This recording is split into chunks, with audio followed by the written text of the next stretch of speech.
आन्दोलनको भरमा भिडको नाउँमा भिडलाई मिसयुज गरेर सिंहदरबार सर्वोच्च अदालत र संसद जलाउनेहरूलाई यत्तिकै छोड्यो भने भोलि पनि कसैले आफ्नो पोलिटिकल मोटिभ फुलफिल गर्नुपर्ने हुन्छ।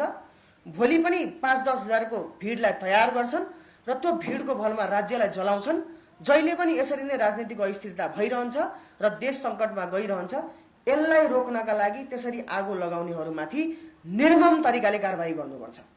त्यसको लागि गर्ने के त भन्दाखेरि आगो लगाउनेलाई मात्र कारबाही गर्ने नै, आगो लगाउने हातलाई मात्र कारबाही गरेर पुग्दैन, आगो लगाउने दिमागसम्म पुग्नुपर्छ। अनुसन्धान आगो लगाउने हातलाई समाउने तर आगो लगाउने दिमागलाई खुल्ला छोडिदिने हो भने भोलि गएर ती दिमागहरूले फेरि पनि आगो लगाउँछन्। र अहिलेको हाम्रो एउटा कानुन छ मुलुकी फौजदारी कार्यविधि संहिता 2074।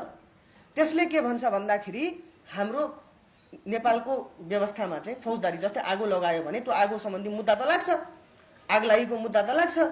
त्यसमा एउटा के प्रक्रिया छ भने ल बाबु तिमीले सही सत्य भन, तिमीलाई कतै उचालेको हो भने पनि भन, तिमीलाई हामीले सहयोग गर्छौँ, तिमीलाई सकभर कमभन्दा कम सजाय होस् भनेर सहयोग गर्छौँ, बरु तिमीलाई जेल नहोस् तिमीलाई जरिवाना मात्र होस् भनेर सहयोग गर्छौँ, तर तिमीले सही सत्य कुरा बताऊ तिमीलाई कसले भनेको हो।